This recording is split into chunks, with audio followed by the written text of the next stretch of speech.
Good evening, everyone, and welcome to the regular meeting of the Poway Unified School District's Board of Education on April 10th, 2025. Please note this meeting may be recorded or broadcasted at the direction of the board, and the recording or broadcast may capture images and sounds of those attending the meeting. Now, I would like to invite Westwood Elementary students Lana Tran and Ananya Gupta to join me in leading and signing the Pledge of Allegiance.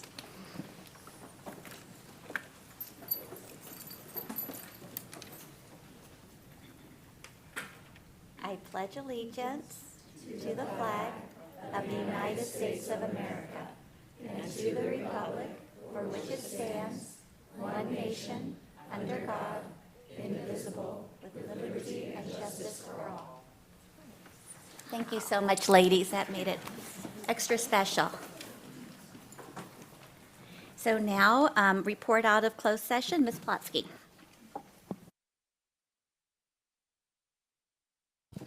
Closed session began at 4:05.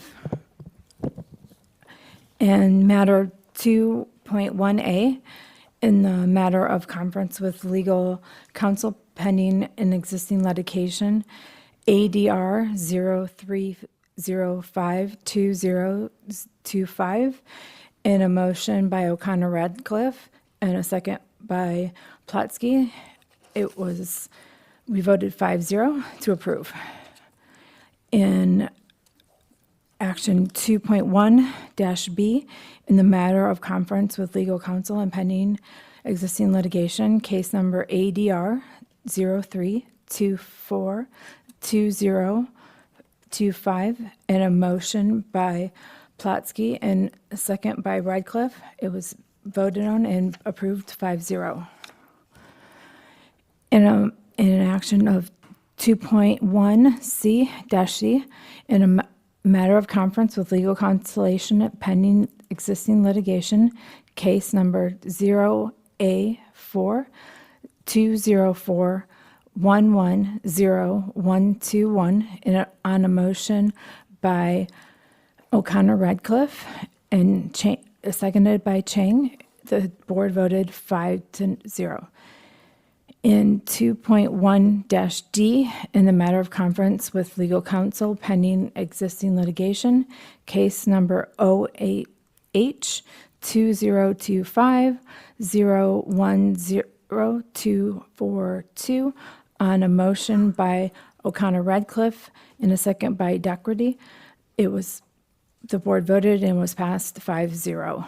No other reportable action was taken in closed session, and closed session ended at 5:45. Thank you so much, Clerk Plotsky. We'll move to 3.3, members in attendance, and everyone is here.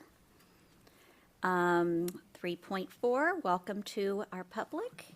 Ms. Kiley. Welcome to the monthly meeting of the Board of Education. If you would like to address the board, please complete a speaker slip. If the item you would like to speak about is an agenda item, please submit a pink speaker slip and indicate the agenda item number. If you would like to address the board on a non-agendized item, please submit a white speaker slip. All speaker slips must be submitted to the clerk of the board before the agenda item comes up. If your topic is on an agenda item, you will be called to the speaker table when the agenda item is reached.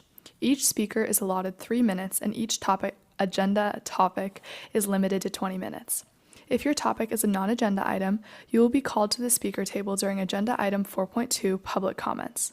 Each speaker is allotted 3 minutes with a total of 30 minutes, unless waived by the board president. Speakers may only speak on one topic under item 4.2 and may not defer their speaking time to another individual. If there are concerns regarding specific individuals, it is preferred that the speaker refrain from naming them publicly to respect their privacy. The board will accept and review any written materials that would provide more specific information. The Brown Act does not permit board action or extended discussion of any item not on the agenda, but your concerns will be referred to staff. With that said, welcome and thank you for coming.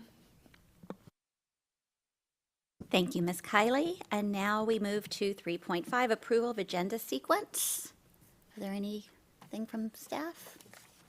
All right, do I have a motion to approve? A motion by Mr. Daugherty and a second by Ms. O'Connor Radcliffe. All those in favor, say aye. Aye. Motion carries 6-0. Moving on to oral presentations. Fantastic. We will start with Mount Carmel since they are in the house and it's bright red out there. So Lee Brownwell, please.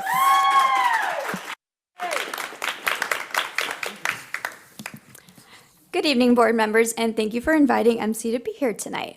My name is Soleil Bramwell, and I'm the ASB president for the 24-25 school year. Per usual, MC has been up to a lot recently. Back in February, we had our winter formal dance, where the Sun Devils got a dream with a beautiful tangled theme. At this dance, we had an awesome DJ, a cool silent disco, a crazy photo booth, and some super yummy churro snacks. Then, at the beginning of this final trimester, we introduced our spring sports teams during our Blacklight Rally, where we covered the gym in glowing doors and terrifying monsters resembling the Monsters, Inc. film. Thankfully, our student body was able to save Monstropolis and collect enough scream. One amazing thing about MC is that we have over 80 clubs, helping every student find a safe space to express themselves and find friends. This allows us to have 2 club rushes a year, so we just had our last one. We got to watch our Phil Lamb perform and do their Tininkling dance, robotics send off their rockets, and many more. Just in this last week, our Helping Hands Club duct taped Mr. Share, our AP World teacher, in their Share the Love campaign to collect money for the Critical Skills Club. Each piece of duct tape cost $1, and it was a test to see if all the strips could hold him up. Unfortunately, it didn't work, but the fundraiser was a huge success. Just a couple of weeks ago, Mount Carmel Dance Troupe traveled up to Nationals, where they competed in multiple dances, but ended up bringing home the trophies in small palm, large lyrical, and the hip-hop categories. We're so proud of them in representing the Sun Devil way and bringing home the gold. At the start of April, the San Diego County Office of Positive Behavioral Interventions and Support visited MC to check out our tradition of excellence. They gave us very positive feedback saying, quote, "The Sun Devil way is powerful and you can really feel it on your campus." And they asked, quote, "How do we replicate this everywhere?" We are so proud of our community we have created and the representation of the Sun Devil way. Our fine art department is working nonstop. Just last weekend, our theater department put on a fabulous show of Mary Poppins that they performed the last 2 weekends. On May 9th and 10th, they will display their one-act plays, where they allow any MC student to submit a one-act play and perform it with whomever they like. So many students love to participate in this, and it's making another reason why it's great to be at MC. Looking towards the future, we will show our spirit during our senior college week to rep our future schools before commitment day. Seniors can show off where they'll be going and give advice to the juniors who are going to start the application process soon. At the same time, our drama department is hosting MC's Got Talent, where students can perform in front of a panel of judges, including former MC teachers who are now transferred to our beat. Once a Sun Devil, always a Sun Devil, they say. Right now, our ASB class is working tirelessly to create amazing doors to cover our school for Teacher Appreciation Week at the beginning of May. Our teachers do so much for us, so this is the least we could do to celebrate them. And of course, our biggest event of the year, prom. Sun Devils are going under the stars at the Hyatt Regency in Mission Bay in a beautiful outside venue. This is our favorite event to end the year off with a bang as we dance the night away. And finally, we are excited to welcome board member Mr. Chang to join us for our graduation in June. It's a special time for all of our Sun Devil families, and we are honored to have you celebrate with us. We are glad that we are able to share all these exciting activities with you at MC and can't wait to end the school year off with a bang. Thank you for having us, and remember, it's great to be a Sun Devil.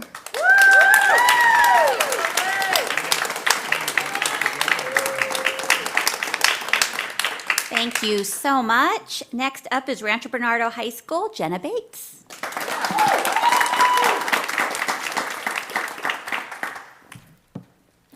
Good evening. Thank you so much for allowing me the opportunity to speak with you all.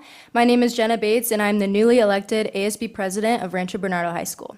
I'm excited to share with you all the amazing past and future events ongoing at RB this school year. To start off, this Friday, ASB is holding our first multicultural food fair. Each club will have the opportunity to sell tickets during lunch, and students can try delicious food from various unique cultures for only a few dollars. This new event is a great opportunity for students to explore new things, push themselves out of their comfort zone, and learn about the diverse cultures represented at RBHS. In March, ASB held our very first spring sports assembly for incoming spring athletes. We recognized players from spring sports teams when running out of the football tunnel through a pickleball tournament and with friendly rivalry between sports. This was a great way to add spirit after our first annual midwinter break and transition back into the school year. Speaking of sports, our winter sports team had an amazing season. Our girls' basketball team made school history by becoming state regional champions. Additionally, one of our girls' wrestlers became second in state. To honor their talent, ASB students and staff held a pep rally in our school quad to recognize their accomplishments for the season. In the world of performing arts, our BHS drama department held an outstanding production of Legally Blonde, the musical. This musical was my personal favorite, and it was amazing to see the talent and hard work these students put in. In addition, last month, ASB held a brand new spring dance in our large quad called Our Ibiza. This dance brought an Ibiza-inspired experience to campus and had a variety of food trucks, inflatable obstacle courses, mini golf, games, picture backdrops, and amazing DJ and dance floor. ASB worked extremely hard on this event, and their creativity and drive for spirit and fun did not go unnoticed. Tomorrow night, ASB is also bringing back our Broncos Got Talent. We'll be having a variety of Broncos students show off their talents in our Performing Arts Center, and it will be tough for our judges to decide a winner, but I am hopeful the performances will represent the amazing talent and determination these performers put into this show. Our 8th grade family night was a huge success. RBHS welcomed incoming Broncos and their families with our current Broncos by giving tours, selling merchandise, and many clubs and activities on campus were there to bring in the involvement for the graduating class of 2029. Our counselors explained important information for the upcoming year, and parents were able to ask any questions or address any concerns they might have, ensuring our freshmen come to high school prepared and feel a sense of belonging. Additionally, our annual Bobcats to Broncos Day will be happening next month. This event will be for future Broncos from Bernardo Heights, and current Broncos will share their experiences, activities, and good ways to get involved on campus. In May, we're holding our Celebrate Assembly, where we'll send off our seniors with an end-of-the-year celebration with a recap video, speeches, fun games, and an exciting theme. Lastly, we're holding our prom on May 17th in a top-secret location downtown. This much-anticipated end-of-the-year dance is a brand new and exciting location with a theme that will be announced April 25th at our lunch rally led by our junior class presidents. I would like to thank everyone, including all RBHS students and staff, for allowing me the opportunity to share just how great it is to be a Bronco.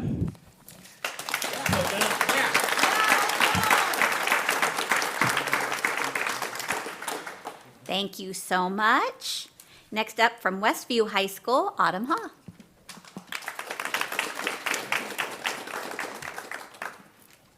Good evening, everyone, and thank you so much for having me. For those who don't know me, my name is Autumn Hall, and I have the honor of being Westview's new and current ASB president. I'm here to continue Lana's amazing work and share some incredible things happening at Westview. Our students have had an outstanding season of accomplishments, and I'm excited to highlight their hard work and creativity. Let me start with our recent achievements. Our track and field team had an amazing performance at the Falcon Relay Invitational. They competed and fought all day long to win overall in Division II. Just this Tuesday, the girls lacrosse team made history by dedicating a game to our amazing announcer, Lonnie Pennington, him being the first to be inducted into Westview's Announcer Hall of Fame. And they followed that up with an amazing but definitely nerve-wracking win over CCA. Our incredibly decorated Westview Gold just finished up a very successful performance at Carnegie Hall. Continuing with the arts, our theater team is preparing for our spring performance of Louisa May Alcott's Little Women. We also just finished up a true Westview favorite, our annual 3v3 basketball tournament. It spanned 2 weeks and had all of us cheering and on the edge of our seats. Speaking about cheering and hype, our video audio media team recently submitted our Battle of the Fans video as we compete for another banner this year for the Black Hole. Moving forward, our juniors just survived their first round of English CAPS testing on Tuesday morning, and let me tell you, it was hard. After break, they will continue on to the match portion. This week, we are celebrating No Place for Hate. Yesterday, we had a school-wide event where we made stress balls in the plaza while, of course, signing the pledge to continue Westview's Wolverine Way and eliminate hate from our campus. As we look to the future, we have a full week of festivities with our annual Spring Music Festival, where our Wolverines can audition and showcase their talents, whether it be singing, dancing, or playing an instrument. Pairing this up, we are advertising for the pre-voter registration competition throughout this whole month. Before I end, I want to say thank you so much for giving me this opportunity to speak with all of you tonight, and I'm truly excited to represent Westview this year. And of course, go Wolverines!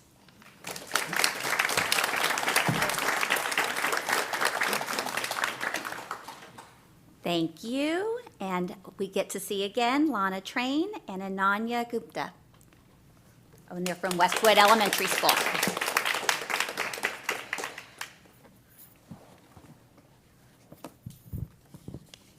Hello, my name is Lana. I'm the president of Student Council, and I've been at Westwood for 7 years. I am Ananya, the vice president, and I have been here for 6 years.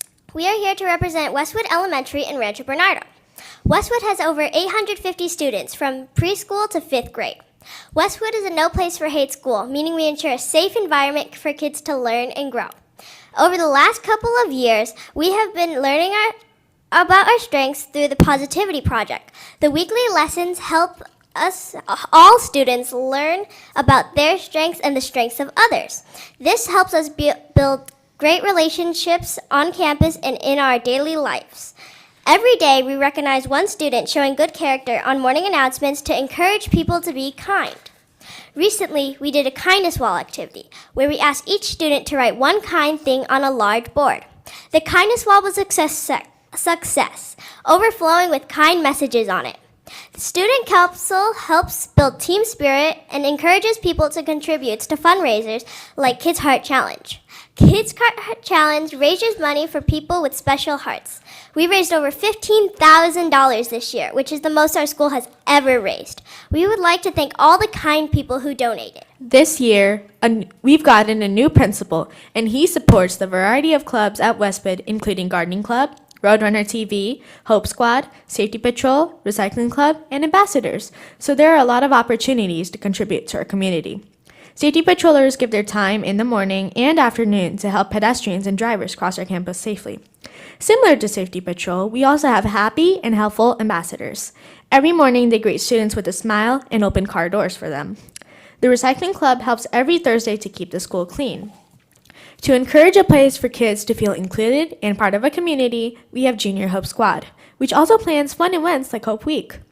Currently, we are organizing a fun and friendly art contest called Ready Set Art, where students can get an opportunity to express themselves and share their art with others. As 5th graders, we are looking forward to 5th grade picnic and promotion. We appreciate the chance to be able to share with you the events occurring in our school. We are proud to be here to represent the Westwood Roadrunners. Thank you.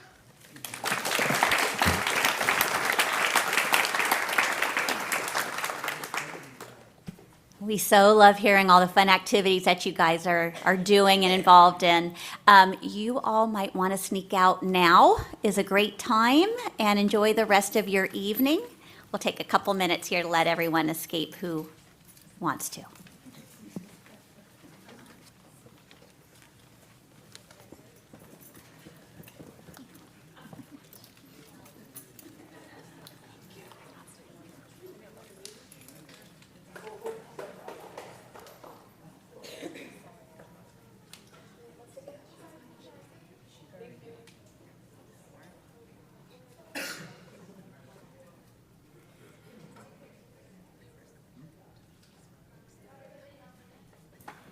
Okay, so now we're moving on to 4.2, which is public comments. Individuals wishing to address the board regarding an item on the agenda or items of specific concerns may do so at this time. A couple of reminders as we have many newcomers to tonight's meeting. Public speakers must fill out a speaker slip with your complete name as well as the subject and topic you wish to speak on and submit it to Ms. Anderson before the agenda item is called. The board reserves the right to group speakers on the same topic together. Speaking time is limited to 3 minutes per speaker with a maximum of 30 minutes unless waived by the board president. This is due to the necessity to conduct district business in an orderly and efficient manner. Thus, submitting a card does not guarantee you'll be able to speak, although all cards submitted will be retained as public record. Members of the public with the same viewpoint may select a few individuals to address the board on behalf of that viewpoint. We would like to remind you that if there are concerns regarding specific individuals, it is preferred that the speaker refrain from naming them publicly and appropriate complaint process be obtained from Ms. Anderson. The board will not allow any disturbance or willful interruption that disrupts the business of the board. We have a practice and expectation to continue conducting our meetings with decorum, respect, and civility. And with that, Clerk Plosky, do we have any public comments under 4.2? Yes, we do. Patrice Dona? If I said that incorrectly, I'm sorry. You did. It's Duna. Duna. Sorry. So my name is Patrice. I'm a mother of 3 Poway Unified students. And I came today because I wanted to let you know I'm so disappointed with the elimination of the diversity and equity position in our district. They've been doing, and the board really has been working and trying to do amazing work in this area, and I'm just concerned that that signals that that is no longer a priority for our district. If you haven't reviewed the Black in Poway Instagram page, you really should. It's heartbreaking. It is a gut punch for the experience that some of our brown and Black children are having in our district.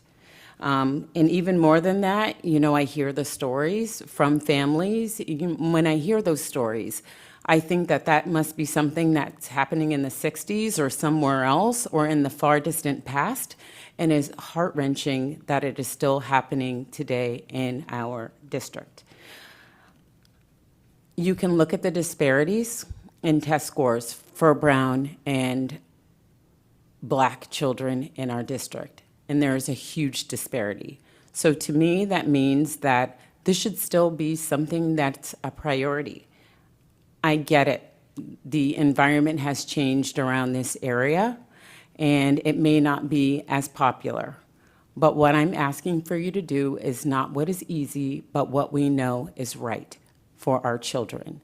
And some of them are in the audience. I think I have one that's sleeping. So as you think about this work and who it's impacting our kids. My kids, they should technically be your kids as well. And I just want to make sure that they will be a continued priority.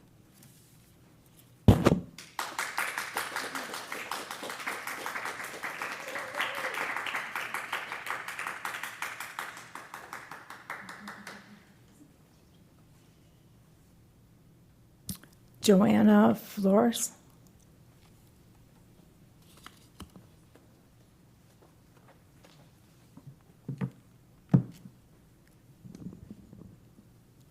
Hello everyone, my name is Joanna Flores. I'm 17 years old and I'm a junior from Poway High School. I'm disappointed in the elimination of this position. At our last College Bound meeting, it was brought to our attention of what happened, and I think I can speak for all of us that we are all concerned about the future of equity in our schools. Making racial equity and inclusion a priority helps give all minority students the opportunity to speak up for themselves and know that they are in a safe place to do so. And without this position there, it makes us all wonder how we're going to enforce this in all our schools and make sure that we're still providing that environment where these students can do that. Because while we've come so far, and I've even seen it in my own school, and I'm very proud of that, we are not in the position to stop the effort towards that and stop making that a priority. I myself have faced discrimination. I know many other students who have as well, and while we've gotten better, we cannot stop now. Programs like College Bound have taught me and my family to get involved in my education and my community and to speak up when we think something is not right, which is why I'm here today. The equity work that has been done is incredibly important for all students K through 12. And if we believe that it is a priority to make a safe environment for every student, then we are going to keep putting work towards that. And while I understand that right now it's hard, we cannot stop if we really want to make that environment for all our students. Because us minority students need to know that there's someone that still cares and still wants to keep working hard towards that, because we are not in a position, in a place where there's nothing bad going on, and we're not in a place where no more students are facing these sort of experiences. Thank you.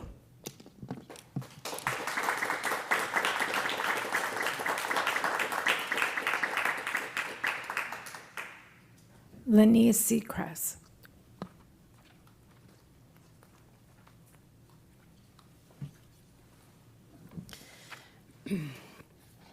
To start, thank you to Heather for following up with me so quickly after my public comment last month.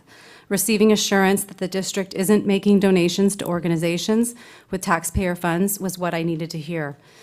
I also appreciate that Mr. Dill followed up with me with further clarification. Based on my personal experience and hearing the same concerns over the last 5 years, it's nice when a concern is resolved and you can continue building trust that has been lost. Tonight, I wanted to voice concerns about the Department of Education's recent requests for compliance with federal laws for PUSD to continue receiving federal funding and the special investigation into the California Department of Education.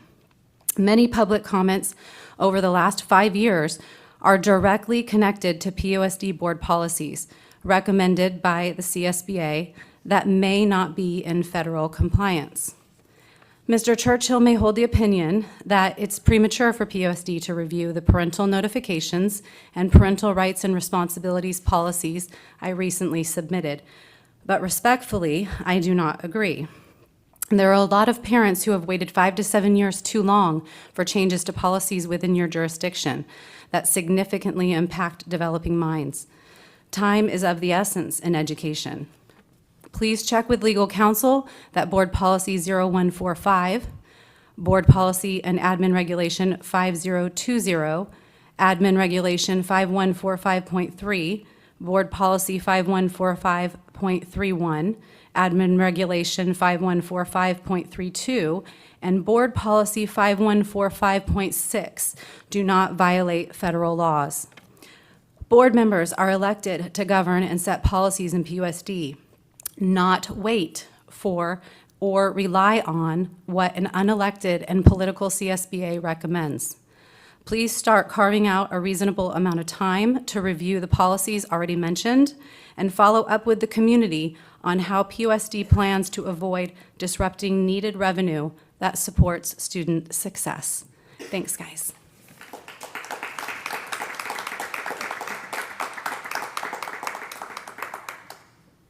Frank Zhu. All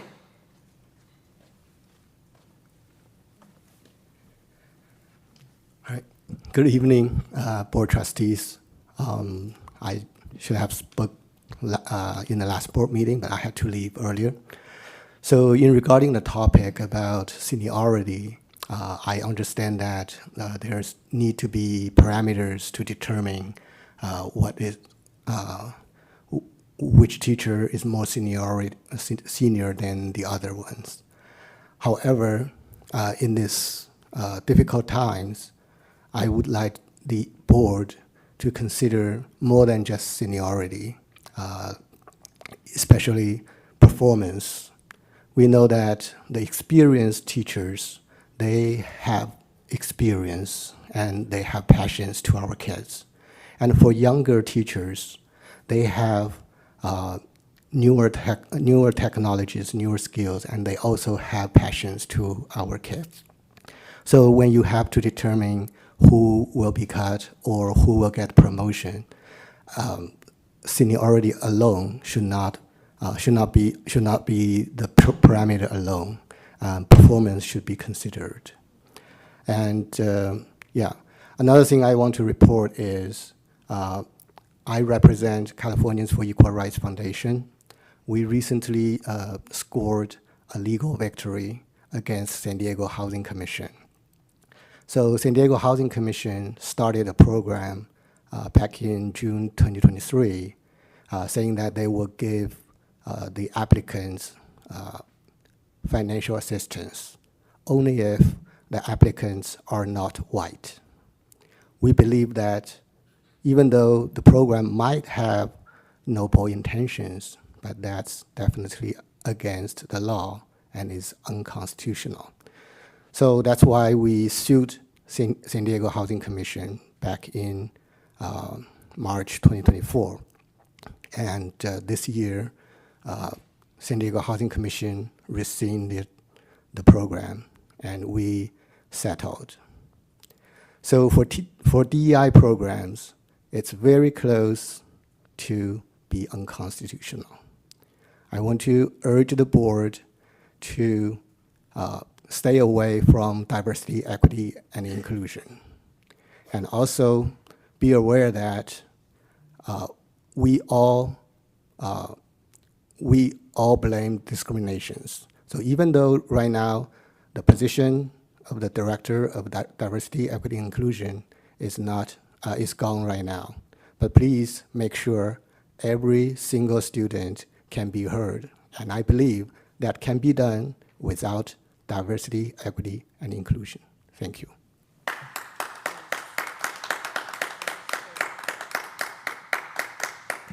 That concludes public comments.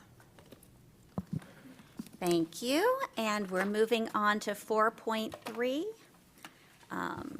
WVHS Counselor Recognition. Mr. Mazzell. Thank you, Madam President. So tonight we are excited to announce Westview High School has been named a recognized American School Counselor Association model program. How about that? You can applaud. Yeah, that's good. Big. So let me tell you more about this recognition. First off, it's a national recognition from the American School Counselor Association, and it's a testament to our team's unwavering commitment to excellence, student success, and implementing data-driven school counseling practices. Westview is the second PUSD school to receive this recognition. You may recall Bernardo Heights Middle School was recognized at our February 2025 board meeting. This recognition is truly impressive. Only 1% of schools have achieved it. In the state of California, 82 schools have been RAMP recognized. In San Diego County, Bernardo Heights was the 5th school to earn this recognition, and Westview is now the 6th. So congratulations to our Westview High School counseling team. We'd like to invite you to come up and to enjoy a photo, a moment, with our superintendent and president of the school board.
That's fun. Next, we're going to move on to 5.1, the approval consent calendar. Let me know what you guys need to pull.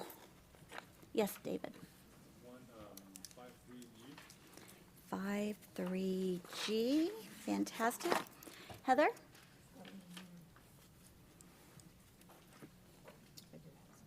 So I have it listed 5.2D. And then there was one I wasn't quite sure. It was 5.2D and 5.2E. Oh, that's E? Yeah. Okay. Should be E. Yep. So 5.2D and then 5.2E, is that correct? Okay, are there any others? Ms. O'Connor-Radcliffe?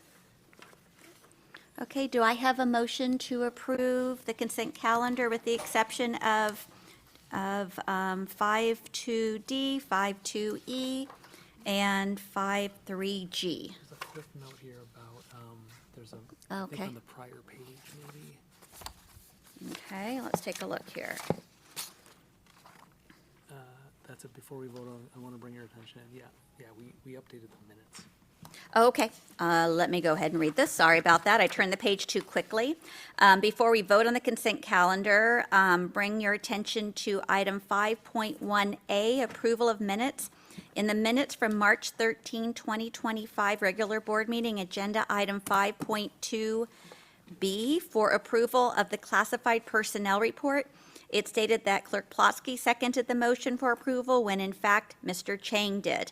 The corrected version is the one that the board will be asked to approve. Thank you for bringing that to my attention. On that note, do I have a motion to approve? Motion to approve, Motion as stated by before. President Couvret. Thank you. Thank you. A motion by Ms. O'Connor Radcliffe. Do I have a second? A second by Mr. Chang. All those in favor? Aye. Motion carries 6-0. And now we will move on to 5.3D. 5.2D.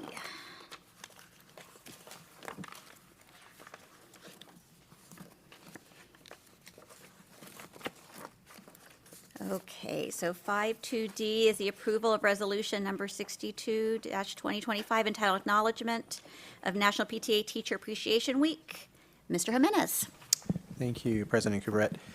5.2D is our acknowledgement each year across the country in the United States of America. May 5th through 9th, 2025 is recognized as our National PTA Teacher Appreciation Week.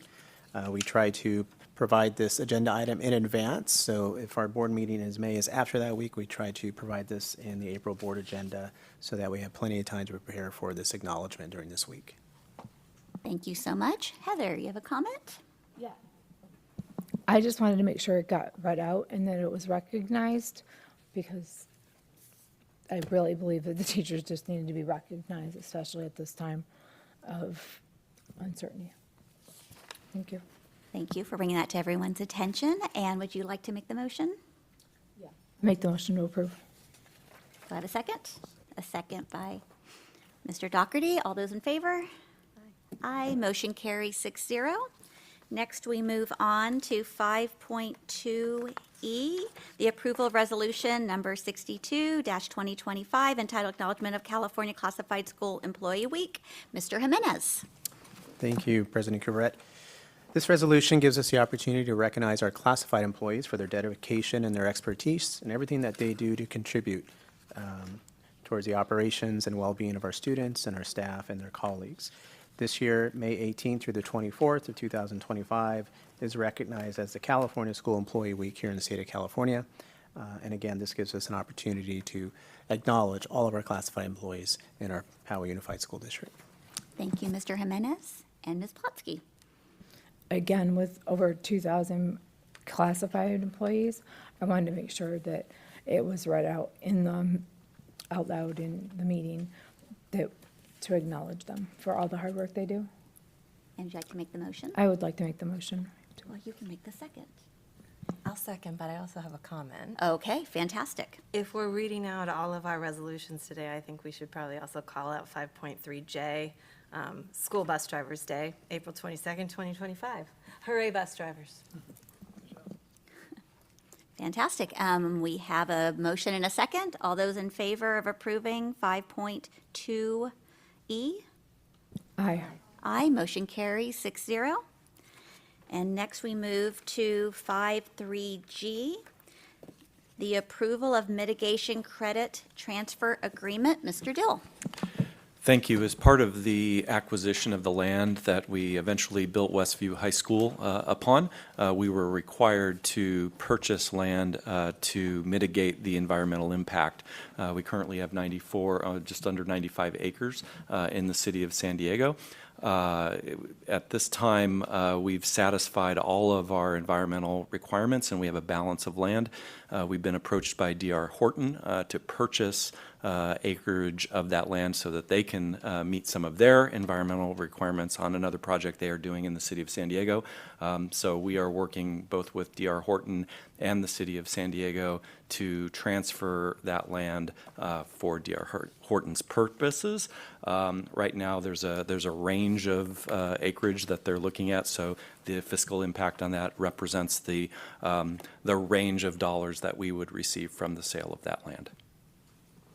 Thank you. Mr. Chang, do you have a question or comment?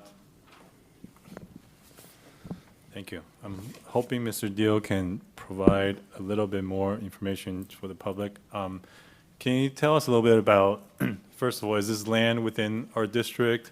And then in addition, is this land could this land possibly be used for any other purposes? And I guess I'm getting to the question of, there might be some members of the public wondering, why would we sell land at $25,000 an acre? So hopefully you can answer some of those for us. Sure, and I will admit, I don't know exactly where the land is, but it's not uncommon, having done a similar land purchase in an area just to the west of Westview.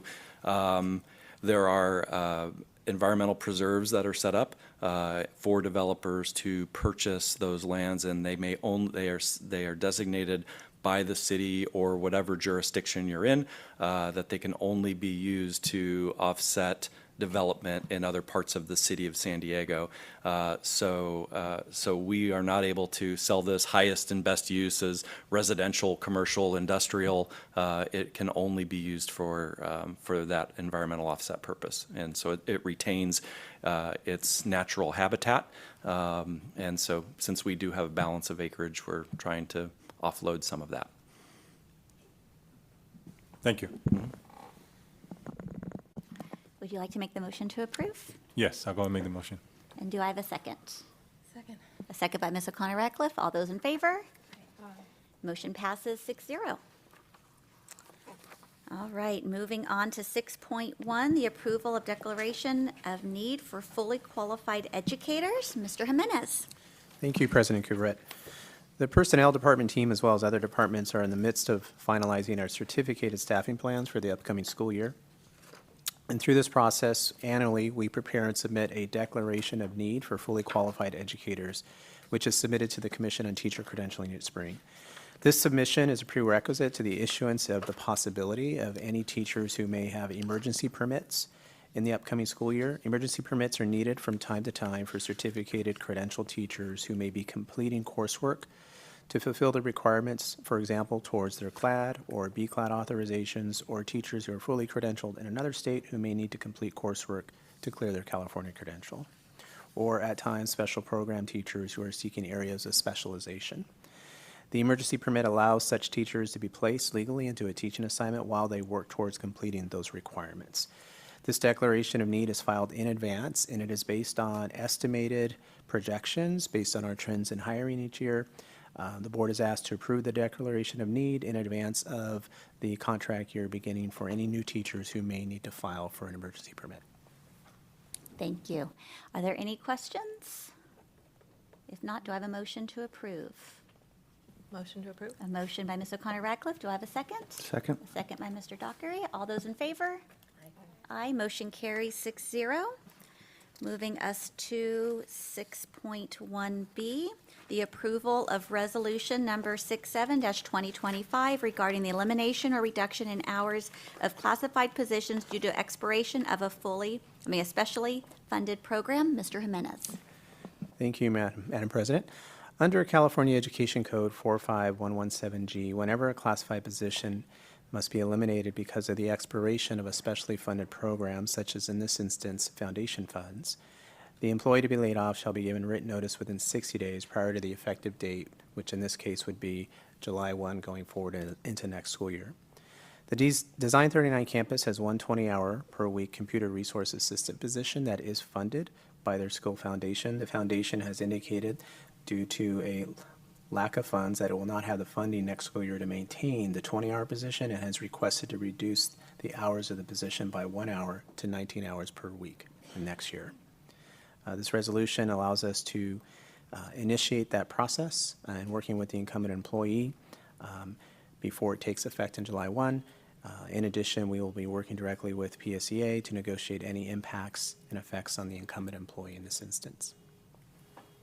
Thank you very much. Any questions? And if not, do I have a motion? A motion by Mr. Dockery. Do I have a second? A second. Sorry, I just read your mind there on that one. A second by Mr. Chang. All those in favor? Aye. Motion carries 6-0. Well, he was leaning in. I felt it was coming, so. All right, moving on to 6.2A, budget update. Mr. Dill. Thank you. This is just a quick update on where we are in the budget process, since we have had a number of special meetings and our regular meeting in March also updated on where we were at second interim. Right now, we are in the budget development process. At second interim, we did incorporate the budget reduction target for the next 2 years of finding $10 million worth of savings next year plus $3 million in the following year. So we've incorporated that target and we built that into our assumptions. Based on the personnel-related reductions that were authorized by the board last month, we estimate that we've hit about 80% of that $10 million target. If we were to incorporate that, we're still working through those estimates to make sure that we're actually accurate on those dollars, person by person. But we're also looking at the non-personnel side of the general fund. So in doing that, we've shared information with all of the department heads across the district on all of their purchases this year, whether they are materials, supplies, services, contracts, and asked them to go through each of those items line by line, looking for things that they could remove in the upcoming years, things that might have been one-time purchases this year out of our normal operating budget that they could possibly reduce, and then also looking for areas where there might be some overlap. And another thing that we've shared with all of them is all of our software licenses and subscription across the district, because we have lots of different users and those items might end up in different budgets. So we've asked them to take a look at that as well and ask them to provide us with ideas and suggestions to reduce those numbers of licenses and other professional service contracts. We've also shared that same information with PFT, PSEA, and ABSM, and soliciting their eyes and their perspective on that information as well. So we're currently receiving that as we go through our department budget development meetings. We're having conversations about those areas where they have spent previously in non-personnel areas, so that we can incorporate any changes into the budget that we are preparing for next year. Now, sometimes it's as we go line by line in the budgets, sometimes it's just aligning the budget with the trend and the history of prior year expenditures, so there's very little excess above what's needed across each line. And sometimes, again, it's just looking for one-time costs in there. Those adjustments are sometimes small, but in a system as large as ours, those small savings can add up very quickly across the entire district. And so this is going to take a lot of work in order for us to capture exactly what those incremental savings will add up to.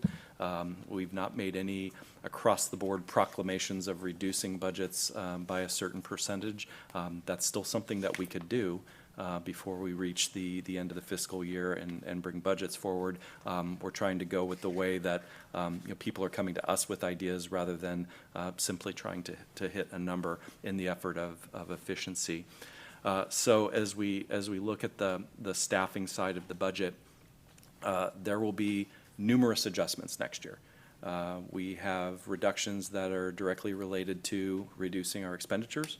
We have some additions that are related to changes in enrollment grade level by grade level by grade level, and those will fluctuate across each grade level year by year by year. We know that transitional kindergarten is expected to grow next year, but K through 12 overall we're expected to decline. So we've got intentional reductions. We've got growth related to or increases related to enrollment growth in some areas, and we'll have reductions related to enrollment decline in some areas. And what I'm hoping to do as we come back with more information about our progress and where we are before we adopt the budget is really lay it out and say, okay, here's all the minuses, here's all of the pluses, and here's where we end up, because some things might get lost if I just show you one big number. So looking to provide the board with more of that information. And then finally, we are certainly watching the developments at the state and the federal level in terms of what our funding will be for the upcoming fiscal year. The governor's May revision will come out on May 15th, which is the day of our regular board meeting.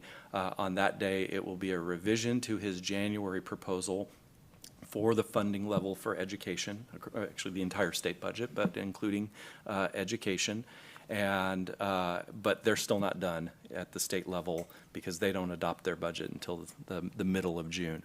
So there are still, what I would say, some risks in funding that we're going to have to be aware of. If the statutory COLA is lower than what we currently have projected, that could certainly lead to a loss of revenue next year.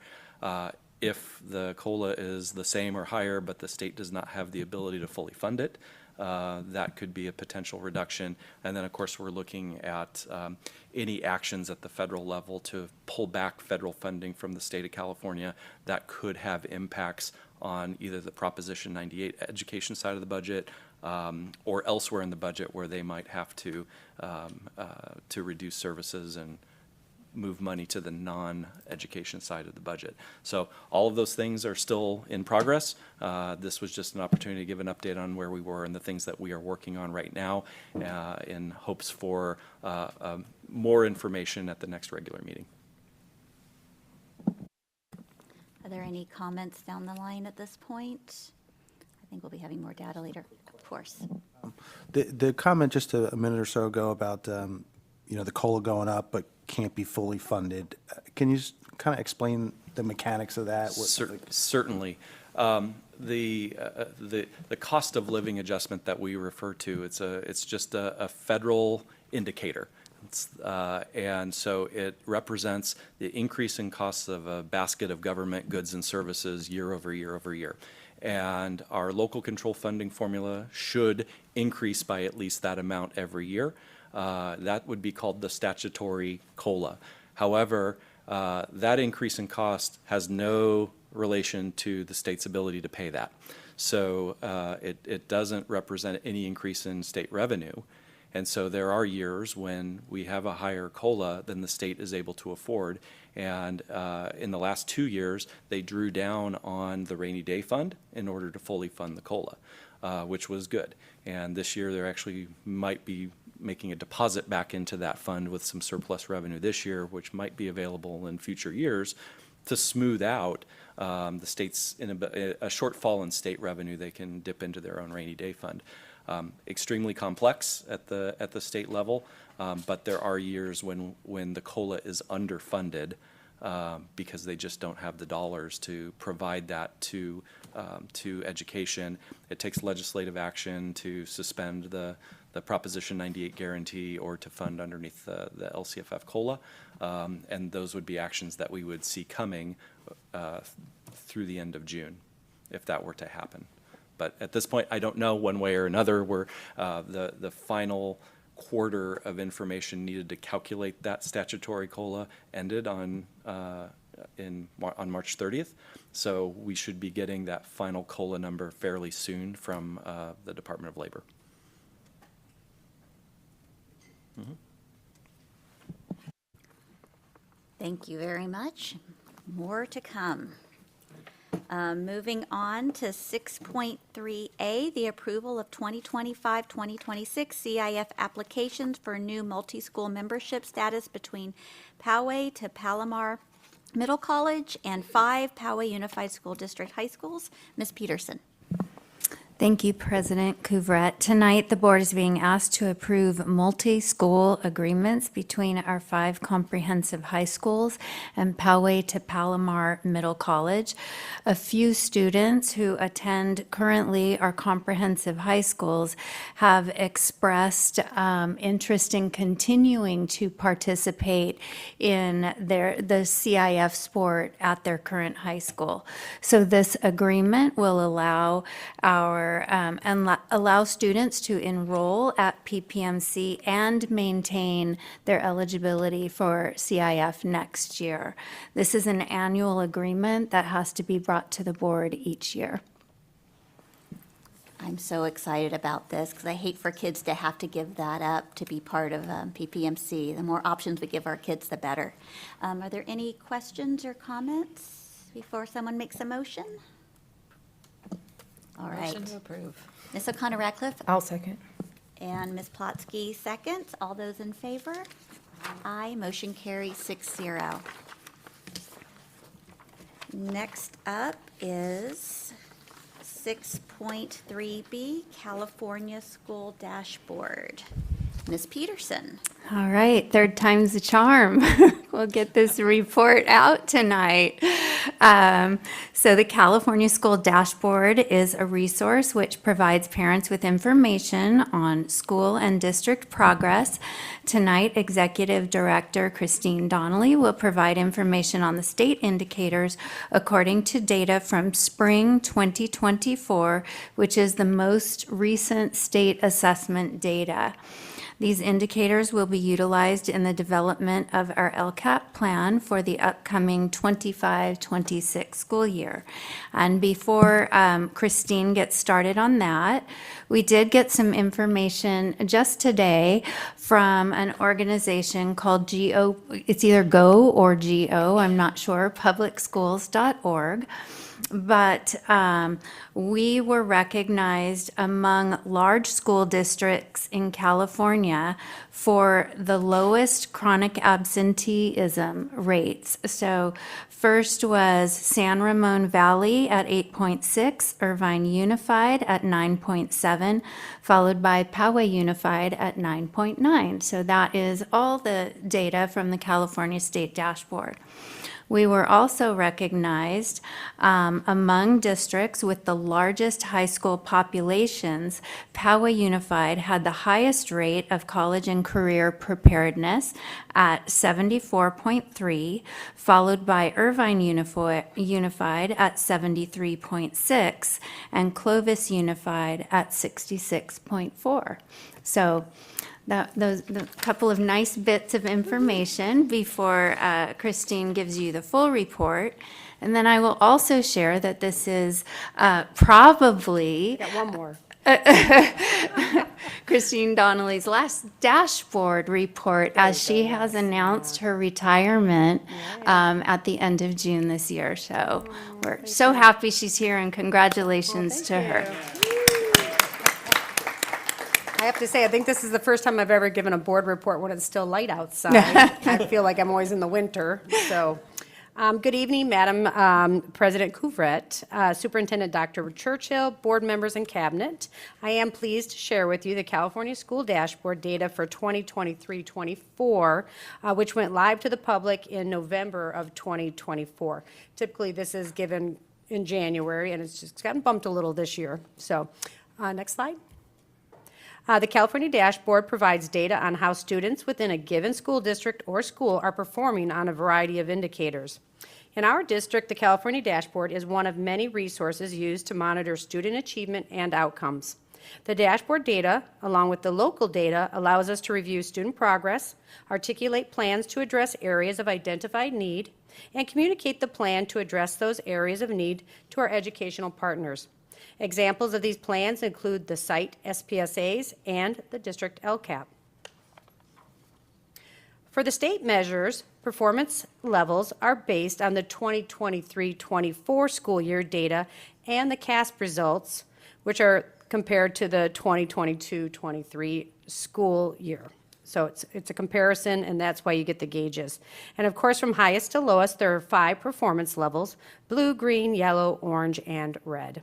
It's important to note that the dashboard does not represent how students are performing compared to other districts, but rather represents the progress made compared to the previous year within a given district and or school.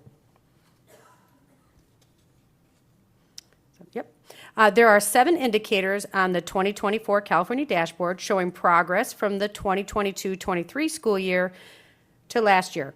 For PUSD, 6 of the 7 indicators show our student performance in the green or blue performance levels. Science, as you can see up there, is a relatively new indicator on the dashboard, and we'll discuss that later in the presentation. Separate from the dashboard, our school sites use additional qualitative and quantitative data to more responsively, did I say that right? Sounds funny. Responsively identify specific students who need more support and provide appropriate interventions. This identification of students for more support begins very early in the school year, and for those who are continuing students from the previous year as well. Next year, for example, we'll have an adoption of the new RDRS screener, which will help us screen all K-2 students for reading difficulties. When we look at one of the first conditions and climate indicators, suspension rate, during the past few years, we have broadened our number of interventions, other means of correction, and restorative practices used to address student behavior. This work has been a focus of all of our sites in their proactive steps to identify students and reduce behaviors that could lead to suspension. Excuse me. As a result, PUSD moved from the yellow to the green performance level as a district. When we look at our specific student groups, our African American students as a group moved from red to yellow, and our Hispanic students moved from orange to green. And then for comparison, in the 22-23 dashboard, only one student group was in the green performance level, and now 4 of our student groups have moved to the green. Our foster youth have been in the red for 2 consecutive years on this indicator and continue to be a focus for all of our schools. It's also important to note that for the 2024 dashboard, it now includes a new student group, long-term English learners. We've circled it up there in red. An LTEL, for short, is an English learner who has not attained English language proficiency within 7 years of initial classification. Therefore, LTELs will show up only on the dashboard as a whole district and then within middle school and high school distinct. Thank you, perfect. For middle school and high schools. You won't see them on an elementary report because they wouldn't have been there for 7 years yet. Now, while we know that these student groups do not include all the same students year to year due to new enrollment, disenrollment, and graduation, we are still committed to reducing the number of suspensions through proactive measures, including PBIS, other means of correction, and restorative practices. For example, several sites this year have committed a team to a very deep dive into PBIS or restorative practices.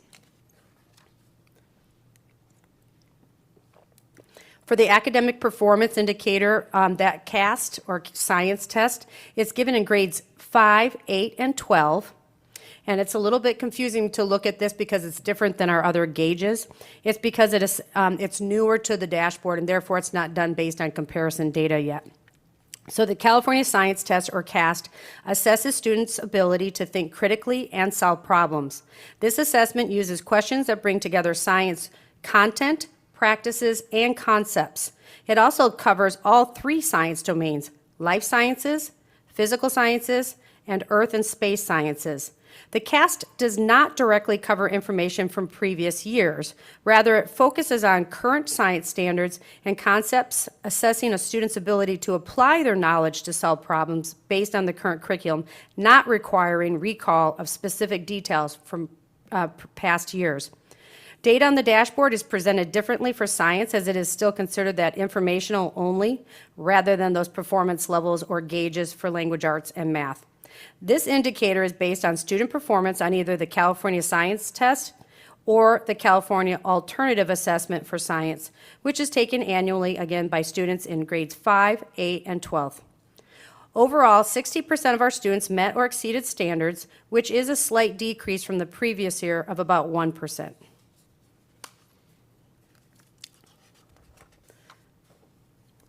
So this is a different way to look at the CASP also over time. If you notice this, this is our chart that shows overall as a district, not by the 3 grade levels that was shown on the previous slide.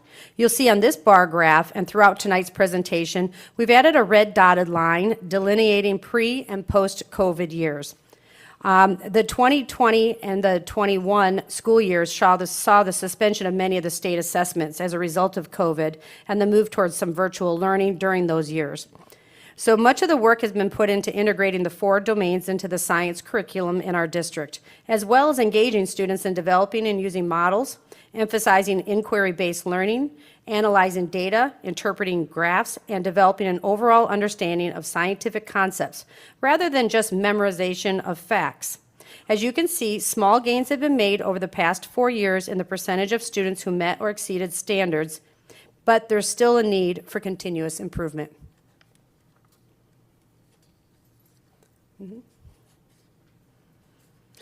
Here's another way of looking at our district compared to other similar districts in the area. So this slide is the same 4 years of CAST science performance based on the percentage of students as a district who met or exceeded the science standards. So it would include all 5th, 8th, and 12th graders together. Poway Unified, compared to other similar K-12 districts in the area, shows a slight increase since the first year of results. Now, while Poway Unified does outperform similar K-12 districts in San Diego, the overall performance is nearly flat, and we acknowledge that there is still work needed to be done to ensure every student meets or exceeds standards. Moving on to the academic performance indicator related to mathematics. Overall, 65.5% of our students in grades 3 through 8 and 11th grade performed at standard in the mathematics section of the Spring 2024 Smarter Balanced Assessment. This is a slight decrease from the previous year of 67%. We maintained blue status because the distance from standard was within the maintained range. Many of our historically underserved students are in the orange for mathematics, which is an area of focus for the district, as you heard during the LCAP presentation earlier this year. We are addressing our students' needs with research-based supports such as our 2023 illustrative math adoption in K-5, the new TLCs and professional learning focused on conceptually based mathematics, expanding the Math Excel courses in high school, co-teaching model in mathematics for both middle and high schools, targeted student support, and we've been focusing on math and high-quality instruction in our professional learning for our TK-12 administrators. So again, a comparison over the years, looking at that red dotted line. So that 10-year review of our district's performance in math on the CASP shows a significant increase over the 5 years before COVID. In the last 3 CASP assessments, we have not yet met those pre-COVID performance levels.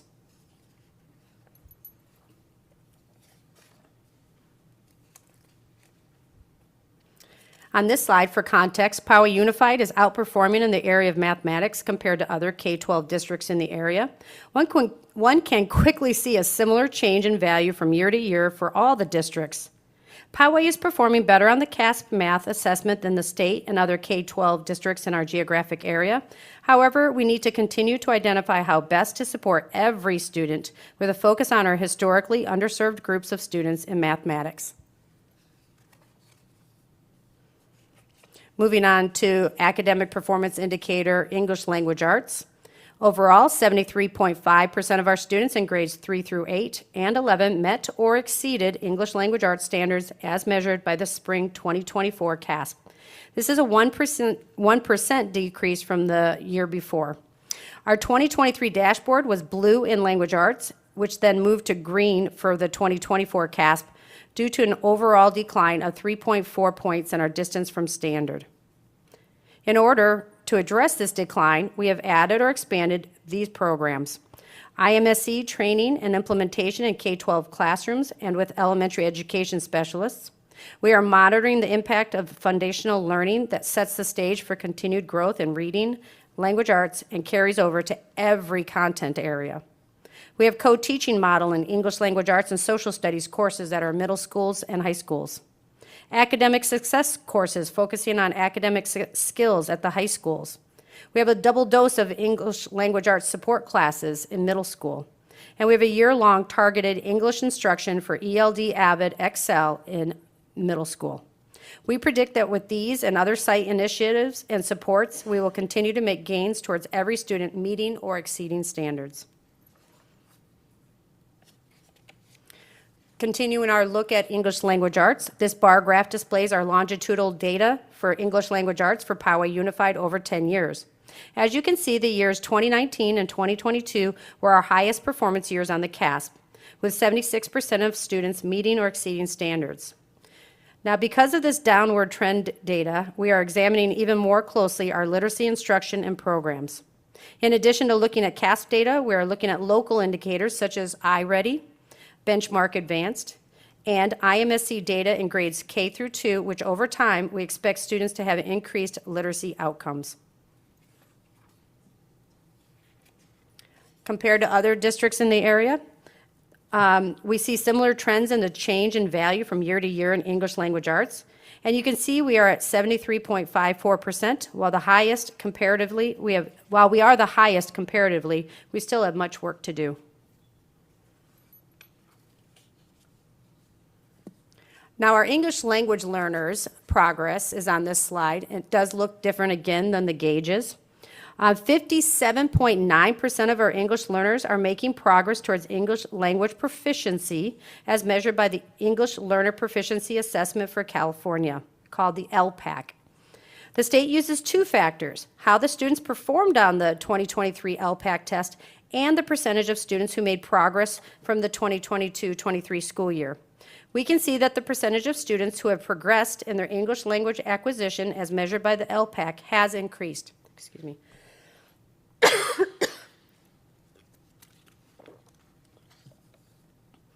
Additionally, we have some trend data to celebrate. Sorry. Over the last 5 years, look at the top of each bar in purple. This represents the percent of English learner students progressing at least one English language proficiency level, or LP. Notice how the bar increases over time. And at the bottom of each bar in magenta represents the percentage of English learners regressing or sliding back by at least one level of LP level, which is shrinking over time, as you can see that magenta, from 18% down to 13.6%.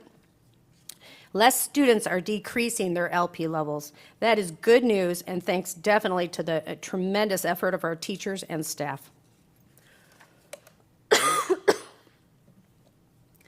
Moving on to college and career. We shared information related to college and career at the LCAP presentation earlier. This year, as indicated on the dashboard, there are student groups who did not meet the criteria to be considered college and career ready. And to support every student group, our focus over the past 2 years is on increasing the number of students meeting UC, CSU, A through G entrance requirements. Students can also be college or career ready by completing a career technical ed pathway. And in collaboration with our high school leadership teams, all district departments collectively support sites in reducing barriers to completing the A through G and/or CTE courses. The blue performance indicator with an increase of 2.1% is promising. The 2025 dashboard will also capture the impact of our work over these past 2 years. Additionally, we continue our collaboration with the county on our systems for all students to graduate college and career ready. The graduation rate. This state indicator reflects the number of students who graduate with a regular high school diploma in 4 or 5 years. And as a reminder, no performance color is given when a group is less than 30 students. That's why we have foster youth and Pacific Islander under no performance color. We focused on our graduation rate in recent years, and it has paid off for our student groups. Compared to the previous dashboard, which had 2 student groups in the red, our homeless and students with disabilities, and 4 groups in the orange. This, as you can see on here, none of our student groups were in the red or orange last year. Our students with disability and homeless students jumped 2 color bands from red to yellow. And our English learners, Hispanic, socioeconomically disadvantaged, and African American students jumped 2 color bands from orange to green. How will we continue to support this shift? Well, we have a strong focus on Tier 1 instruction and belonging. Our high schools have student-centered master scheduling priorities to ensure that our historically underserved groups of students are scheduled first. In the master schedule, interventions and supports are built within the school day, such as increasing the number of Excel, math, and academic success classes, and our co-teaching and inclusive practices. We have summer school for high school students for online credit recovery. And 2023 and 24 was also the first year of our district's alternative pathway to a high school diploma for our students with moderate to severe disabilities. Chronic absenteeism. We've been watching this for quite a while and putting a lot of things in place. And this, of course, is the only indicator where we want to see percentages decrease. Chronic absenteeism is defined as missing 10% or more of school days. If you look at the overall, last year's 9.9% of our students were chronically absent, which was an improvement and thus moved us to the green. The 22-23 dashboard placed 3 of our student groups in orange. Our Asian students, English learners, and foster students, and all other groups were in the yellow. But we are overall yellow at 14.7% chronically absent. As you can see on the slide, last year we moved all but one student group, our foster youth, out of the orange, and we moved 4 groups into the green.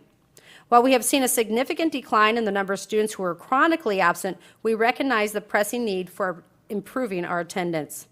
This school year, thanks to IT department, we launched an interactive attendance dashboard for site administrators to better understand trends and identify students earlier for targeted intervention by their site attendance team. We expect to see chronic absenteeism decline as we continue to focus on belonging and high-quality instruction, because we know students who want to be in school when they are experiencing both academic success and know that they belong. Next slide. That brings us to the last slide for comments and questions, but just as a reminder, the California dashboard serves as metrics to inform and improve our practices. This information denotes areas for which improvements are needed in order to meet the needs of our individual students and specific student groups. As a district, we continue to refine and align our curricular, instructional, and assessment practices in our ongoing effort to support all students. This data demonstrates a clear need for laser-like focus on high-quality instruction and belonging, and is driving the work that we are leading in LSS. So I'll move on to asking if any of you have any questions or comments.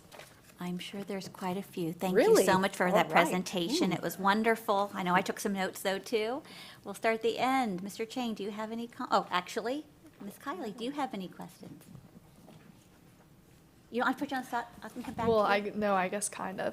My question was about the English language arts, because I guess that's like the biggest category where you can see a consistent downturn. My question is just like, is there a specific breakdown? Because I know multiple grade levels take the CASP testing for English at the same time.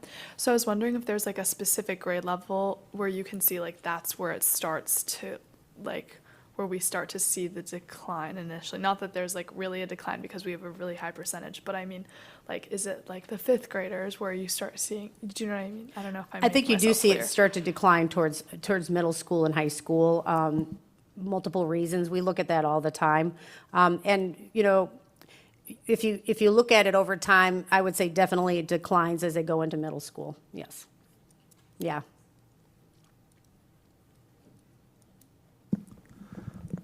Thank you for that. So during your presentation, you mentioned some initiatives that PUSD is taking to improve the different areas, whether it be science, math, or language art. And at least I'm interested. I don't know if the other people are interested. I'm interested in a deeper dive in one of the upcoming board meetings into those initiatives or programs to help us understand what they are, first of all, and how we believe they will improve academic performance. As we head into the new year, you know, June is right around the corner. And so I'm really hopeful that once we finish with, move on from the budget, we can start focusing on what can we do to improve academic performance. So looking forward to some sort of deeper dive into those initiatives. Okay. Thank you. Kind of, certainly if there's one that specifically you want us to give more information on, we can. We do generally schedule different presentations throughout the year around things like initiatives like IMSE. That's a foundational reading program in K2. We've done a presentation, perhaps I think it was last year. So, but it's very interesting information. But if there's another program that you're interested in specifically, let us know too. Okay? And we'll look forward to giving some really comprehensive information around that as we develop our MTSS systems and Tier 1 and what every child should be receiving initially as best first practice, and then Tier 2 and Tier 3. So we'll be able to do that. Yeah, similar sort of question, I guess. And first, just to, you know, if I dumped all that into ChatGPT and asked it to summarize it, what would it say, right? It sounds like we, you know, declined in the three subject matters, right, for the CASP testing slightly, all 3 of them. English learners, great. You know, college, good. Readiness, good stuff. Graduation rate, chronic absenteeism, that's awesome, right? So, you know, all that said, and you've had this information since November. We're similar question, we're coming right up on the testing cycle for right now. Have you done anything, and maybe it needs that deep dive or some other explanation, but I'm sure you have done something, but can you summarize, like, what have you done since November to now to sort of get us better ready to perform on the testing? Well, so we get the results earlier than the dashboard goes live. So we get raw data over the summer. Parents can actually see their students' results as soon as like June, they can go in and see that. So we start working with the raw data fairly soon. We're not waiting on the dashboard. So the dashboard is the overall picture, but we can dig in at the site level by student name and things like that. So that information goes to the sites fairly soon, and that helps them identify students for new interventions or continuing work, things like that. So that's going on at each site. And then as far as like a district initiative based on the scores that we get, the raw scores is I think what your question is. That can vary. It depends on what areas we're looking at. Certainly on our historically underserved groups or students that have not been performing well on the CASP, we go ahead and work with sites, part of their single plan for student achievement, things like that. We identify specific strategies and metrics that are going to target different groups of students and whole students, right? So a lot of things that we put in place as an initiative, it's impacting all students, and then we'll go to like a higher level or a tier 2 for certain students or certain student groups. As far as looking at last year's CASP, when we get the data and then we reflect on it, that would probably go back to more the site level at that point. Remember, the CASP is measuring students, but it's not the same group of students. It's not cohorts. So it's a snapshot. It's one piece of information. I would say our sites find the other local indicators, their local data iReady, much more fluid and gives them more in-time data to use. Shelley, something else on that? No, I think Okay. you addressed it. Yeah. Sure. So I remember from when I was reviewing the scores, one of our 5 big high schools this year had a pretty drastic drop in math score. I think it was like 12% for the high school I'm thinking about. And so in that instance, it sounds like the site would have a review first to see if what's going on. Did something change from year to year? Is it the student population? Is it whatever? I mean, I don't need to go into school specific, but I'm sure you're aware of what I'm talking about. Can you give us like in that instance, what kind of review would be done at the site level, and sort of what are some actions that they can take at the site level? So you're saying like if a specific high school sees a big drop in their math scores based on it's August and they get their spring scores, it's a different group of students who's going to take that test because it's only given in 11th grade. And we're looking at longitudinal data and stuff if there are adjustments to be made. Another thing that could impact the scores is something we've struggled with in the district is you have to have a certain number of students who actually take the test, and you get penalized your overall scores if you don't hit that percentage. So that's a factor that we've struggled with as a district. It's spring testing. It's the same time AP testing is going on. Sometimes it's a challenge to get kids motivated to take the CASP in 11th grade. As far as how a high school might like roll out looking at the data and making moves, is that what your specific question is? So I haven't been at a high school in quite a while, but I could call up somebody else, or we can get that to you at the next presentation or through a board journal if you'd like some specifics on that. Christine, I can speak Sure. to that, I think. I know which high school you're speaking of, and what our executive directors do is take a look at that data, and then they go and meet with our site principals to take a deeper dive into that data to see specifically, are we seeing student groups that are struggling, and then how can we build master schedules or ensure that our students are scheduled into classes that will support their success. And that's actually ongoing work that we're doing through an A3G grant to ensure that certain students are receiving priority placement into coursework that will support their success. So that's one of the steps we take. And then I think Christine alluded to it, but then the sites begin to build their school site plans around some of that data so that they can build those interventions and actions into the plans that will continue to support. And I do want to add, years of working at middle school, when you get a list of students if they didn't perform well on whatever the assessment is, it's easy to kind of lump students together and try to give the same intervention to all. That's your starting point. But once you start digging into the story about each child and their scores or their attendance and things like that, you find out each student often needs something different. So to just say every kid who didn't perform well on the CASP in the spring goes into a after-school intervention or something, it's not doing justice to the fact that each child comes to that score for a different reason or that attendance issue. So I will tell you, like, the amount of work our schools do to find out the backstory for every individual student it's incredible. It's that team of, it's a huge team at every school. And so that's what they're really doing, is it's not necessarily a one-size-fits-all intervention for every student that performed at a certain level. Okay. Heather, did you have comments? Okay. So I'm concerned about the long-term English language learners. They seem to be on the low end in almost every single category. And we just put on the list to suspend or lay off all of the IAs. Sorry, my voice is almost gone. A lot of the IAs for Spanish learners. Would these kids be the ones that would be receiving that help? They might be, and not necessarily so. So our long-term English learners are students who have been in a system for a number of years. I think it's 6 or more years that we begin identifying a long-term English learner. So they've been in our system, and it doesn't necessarily mean a POWA Unified. Any system in our state, if they come to us, those years are counted. So they may be receiving support through an ELA aid, but not necessarily so.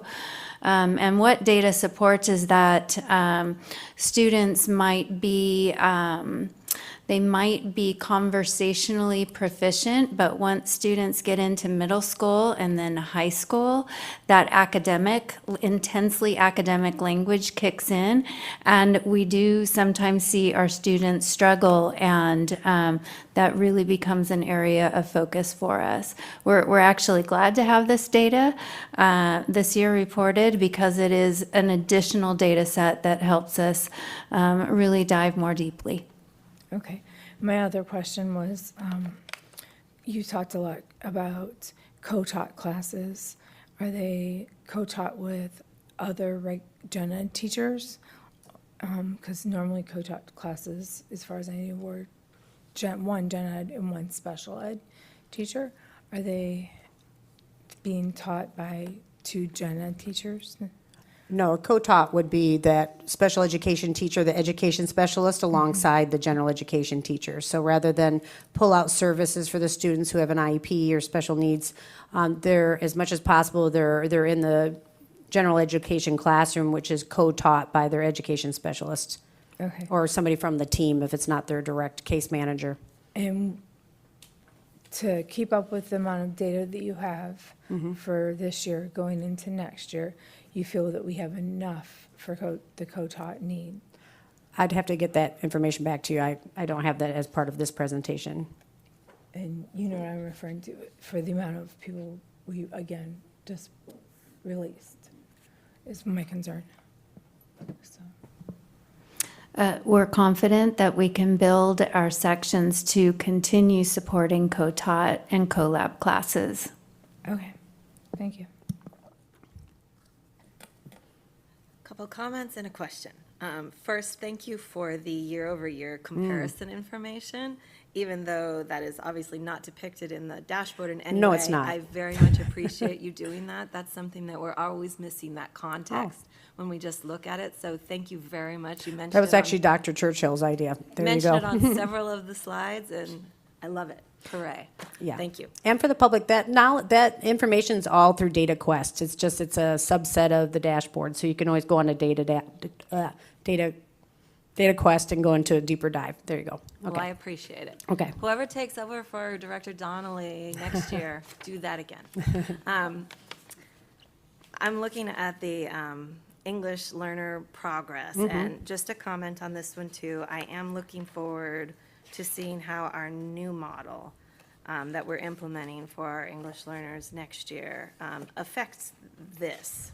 I know we're expecting it to be something, but I think the gentleman down at the end both were wondering what initiatives we put in place when we're looking at scores that could look better. And I think that's one of the ones, and I'm very much excited to see that improve these numbers for our English learners. Okay, and now the question.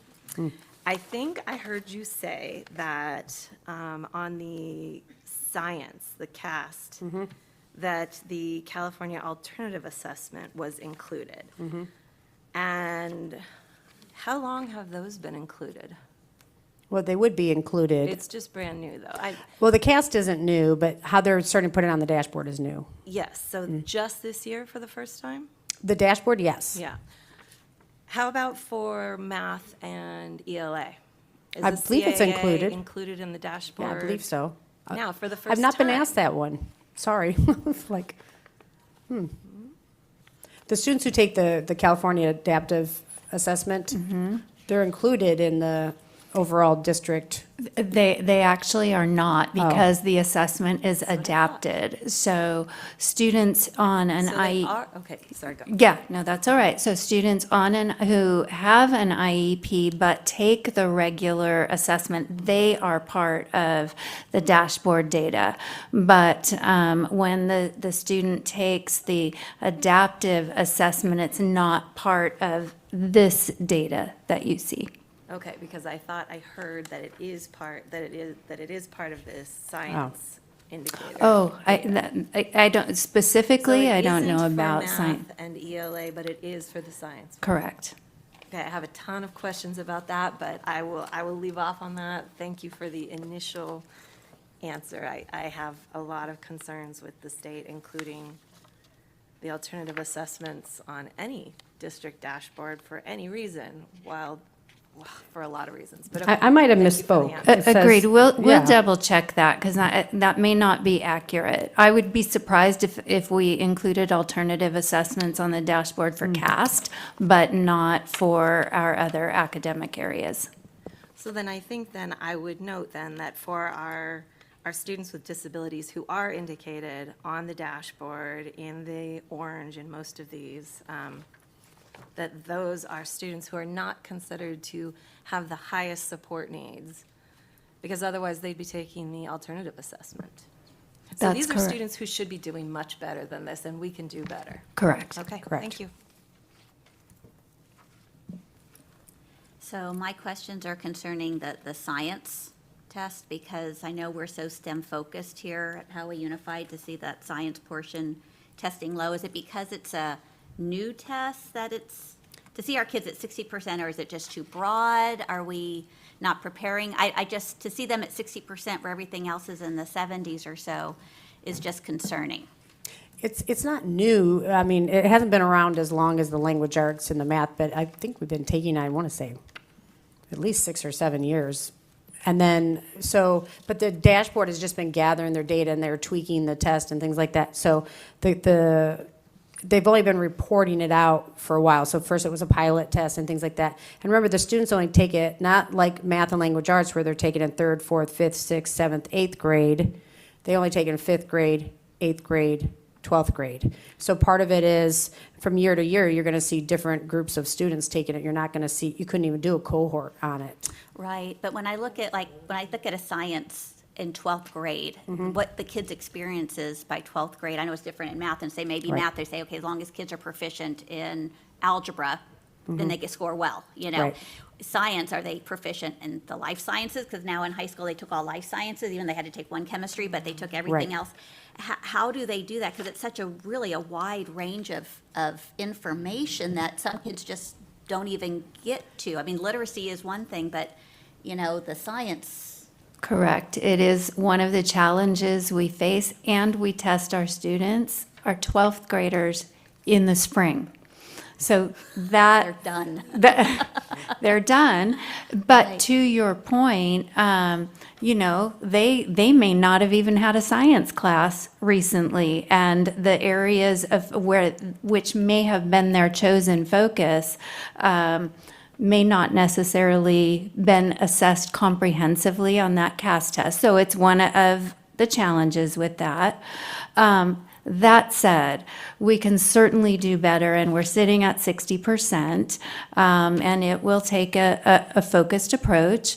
I think we have a couple of things to look at, high school aside. We have to look at how we are addressing science in our elementary grades and preparing our students as they move on into middle school. Gotcha.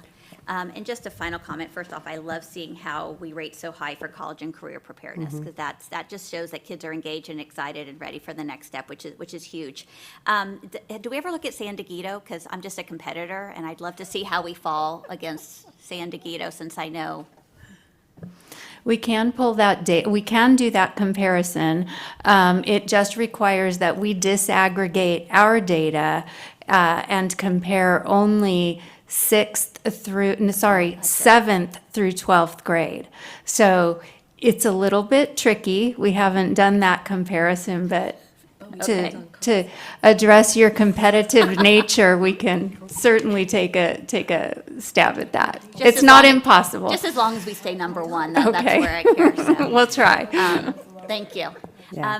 Some other questions, Mr. Donnelly? Just a quick nuance here. I'm trying to do the timeline here. Is it correct, right? So we give this to 3rd through 8th graders, right? And 11th, right? Yes, the CAS.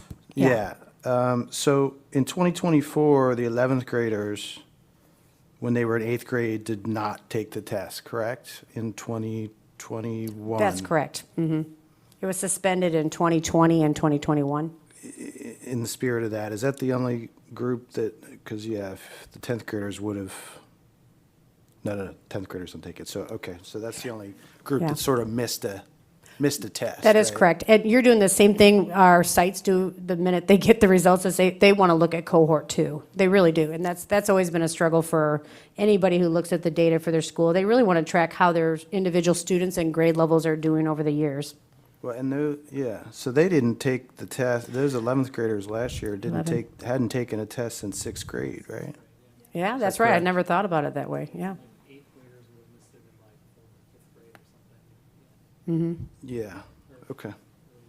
So I We'd mean, have to track it back, but you yeah, know, there was 2 it's- years that, 2 years we didn't take it as a district. That's why those If you take that years are into missing. consideration, you might see a pop this year.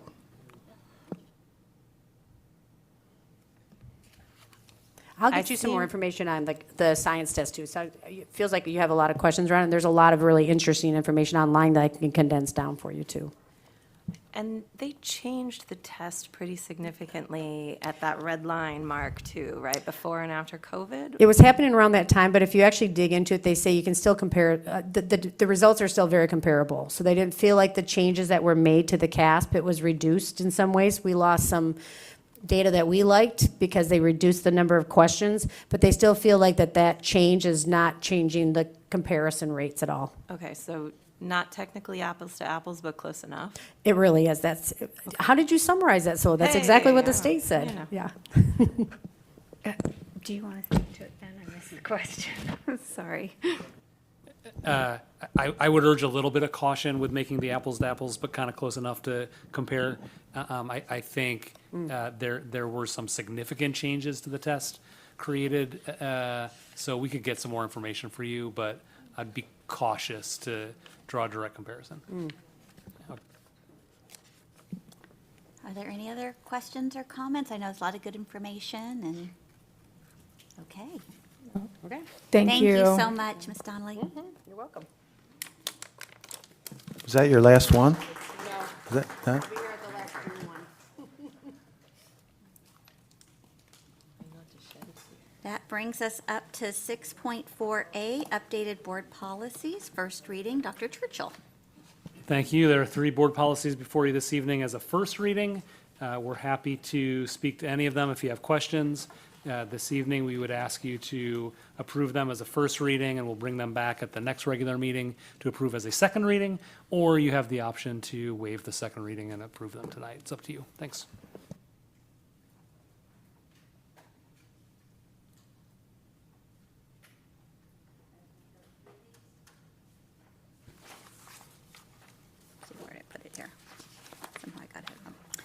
Are we prepared to move forward on any of these? Are there any questions? If we decided to move forward, do we do each one separately? No, you could do them all in one motion if you wanted to. Okay. Yeah, or separately, whatever makes the most sense. Does anyone have any thoughts or a motion? Just more of a comment for the public and for our own sake, right, these are, all three of these, it sounds like we're untouched from CSBA as all their recommendations, and nothing's been edited for our. That's right. These are, yeah, we took those recommendations and carried them over. And another clarification from Mr. Dill. I believe our current practices already conform with these policies that we're introducing tonight. Is that correct? That's correct. As it relates to contracts and bids. Yes, as it relates to contracts and bids, that is correct. Thank you. Another technicality here. So I know, right, I think CSBA downloads these to districts every once in a while. How long have these been available, these changes? Any idea? Or are these brand new, off the press? So these are all based on laws that were approved in 2024. So I'm relatively confident that we would have received these in the last 6 months, 3 months, 6 months. Between 3 and 6 months. Yeah. Okay, so Yeah. it's not like these were sitting on the shelf. No, waiting and- we are trying to catch up on some. There are a number. We'll be bringing you policies each of the next 6 months, probably. The bulk of those are ones that we've received recently, but there is a small backlog of ones that are a little bit more outdated that we need to get caught up on as well. So you'll see probably 3 to 6 policies a month for the next 6 months to get us a little more in line. So I have a question. So the red ones that were crossing off is what we had before, correct? And the black was what we had. The blue is the new CSBA stuff. What is the brown for? It's green. Well, okay. The green, what is the green? I did say brown, yes. For that, there was more than one person making the edits, so it's just different person's colors of edits. Okay, so that's CSBA as well. Okay, thank you.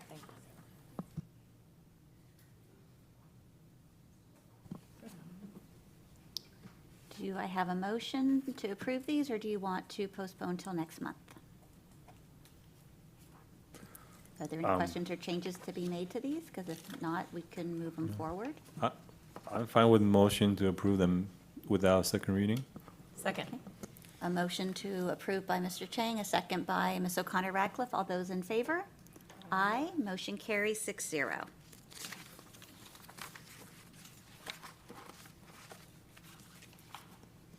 let me flip.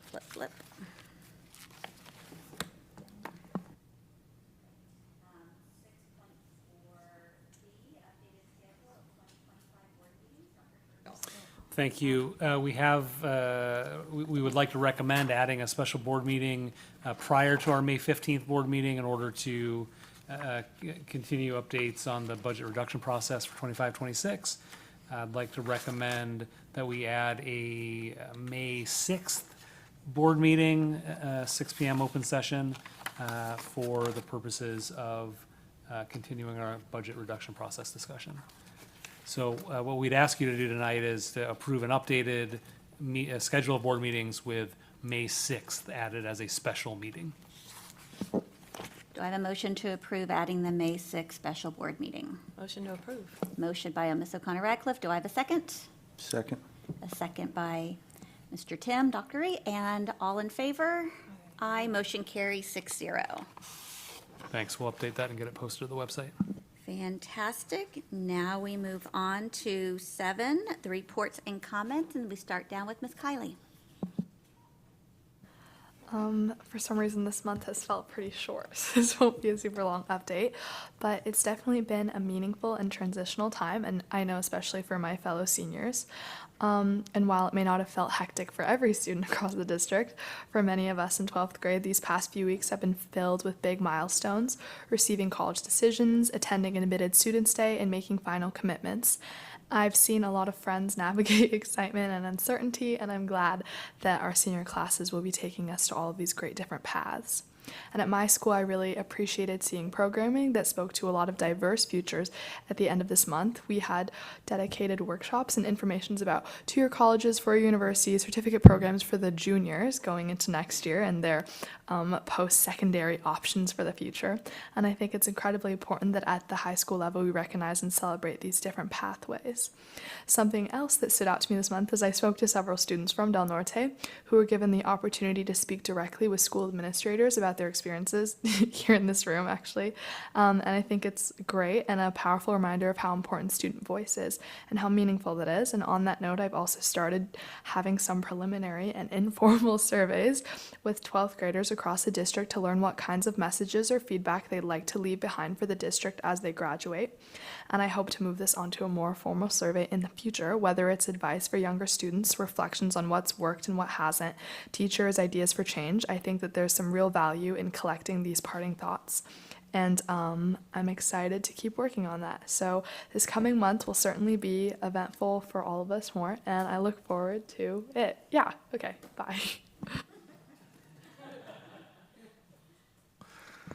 All right, I just have some brief comments on the three areas that I usually talk about. First, in the area of financial discipline, obviously we've been doing a lot of work, a lot of special board meetings, and for the past couple months. And I know that Dr. Churchill's team is working hard on looking at non-personnel cuts at the moment. And between now and our next board meeting, I think our hope is that Dr. Churchill's team will bring back to us what they found in non-personnel cuts by then. And then we can take another look at the budget and to see if we could make any changes going forward as compared to our previous plan. So I'm looking forward to seeing the results of that. In the area of academic excellence, I think, as Ms. Kylie said, this is an exciting time for seniors. A lot of them are very excited about where they're heading to in a couple months, and most of them are not doing any work anymore, including my daughter. But related to that, the next school year is right around the corner, and as I was mentioning earlier during Ms. Donnelly's presentation, I'm hoping that we can sort of turn the corner from the budget and toward focusing on academic excellence in the next few months before the next school year starts. And so I'm looking forward to the metrics and dashboard that I know LSS is working on to sort of keep us informed during the year how academic performance is progressing. Also look forward to any future deep dives about the initiatives that we have that can help us improve in that area. Lastly, in the area of transparency, today I want to talk a little bit about the flip side of transparency, which I consider to be public feedback and public engagement. So it's the information coming the other way. In the past few, so the reason I want to talk about that is I really would like to promote and encourage dialogue and feedback between community members and us, everyone here, board members and Dr. Churchill's team. So I just want to give a quick example of something that occurred recently. First of all of us here are far from perfect, maybe other than Dr. Churchill's choice of shoes. But recently a parent came to us and said that she disagreed with one of our policies. And as usual, we asked Dr. Churchill's teams to look into it. And lo and behold, after looking into it, Dr. Churchill's team agreed with the parent and that there were other considerations we didn't take into account. And so obviously this is not going to happen for every time a parent disagrees with it, but I'm using that as an example to say that we do encourage dialogue, and sometimes we will disagree with you and other times we won't, but it's important for that dialogue to happen, and so that I think that's what leads to transparency. These conversations lead to transparency, and obviously, before you come to the board, please make sure you've gone through the appropriate, right? You don't skip going to your teacher or skip going to your principal and say, oh, I'm going to go to the board right away to complain about a teacher. So, if you've gone through the proper route and you feel like you still disagree, we do welcome that feedback. And like I said, sometimes we will agree with you and sometimes we won't. But we respect your opinion and I'd like to encourage that dialogue. So thank you.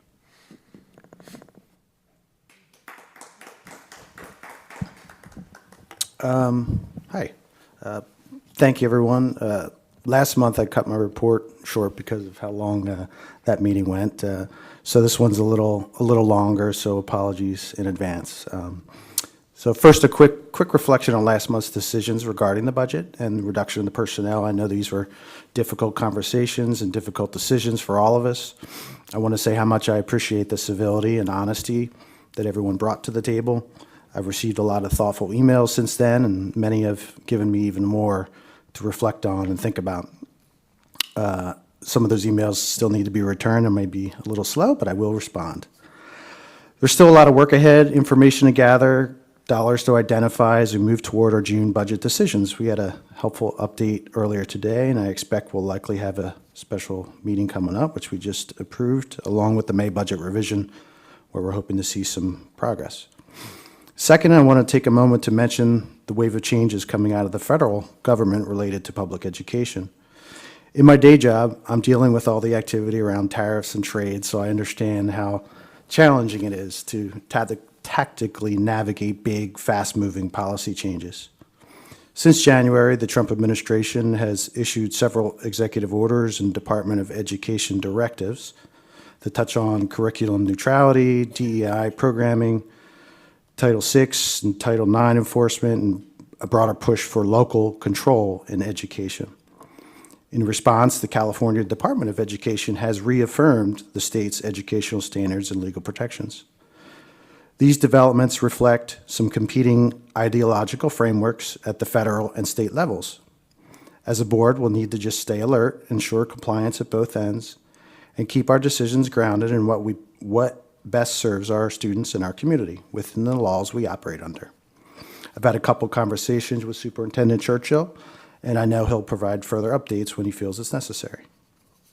On a more personal note, I've also had the chance recently to hear directly from our student board member, Ms. Kiley. She shared her perspective on the student experience today. Some of the challenges are familiar from when I was in high school, like bathroom access and facilities, things of that nature.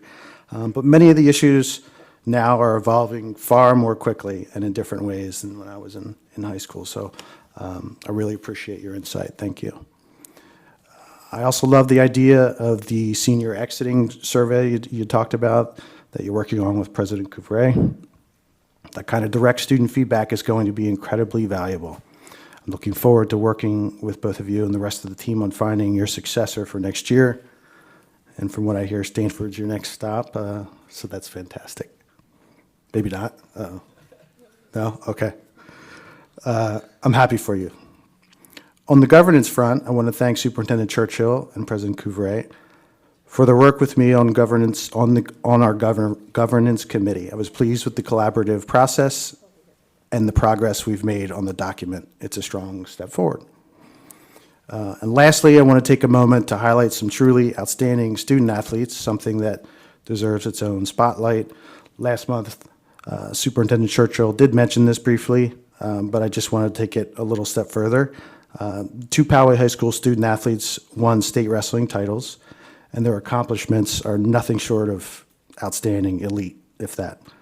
Mario Carini, a sophomore, won the state championship at 165 pounds. He took third place as a freshman and is currently ranked 5th in the country. Angelo Posada, a senior, won at 215 pounds. He was the state champ last year, took second as a sophomore, and 4th as a freshman, and he's also committed to Stanford. So if you're walking the mean streets of Menlo Park, you might want to walk with him. I'd pick him. Both of these young men carry over a 4.0 GPA. Last year, Poway High Wrestling won the state championship and finished the season ranked 3rd overall, the top public school in the entire country. This year, they placed second in the state and are currently ranked 6th in the nation. These are incredible accomplishments, and I want to recognize their hard work, their coaches, their families, and everyone who helped make that possible. It's a great example of how academics and athletics go hand in hand when we support our students the right way. With that, have a great spring break, everyone, and thank you for listening. Thanks.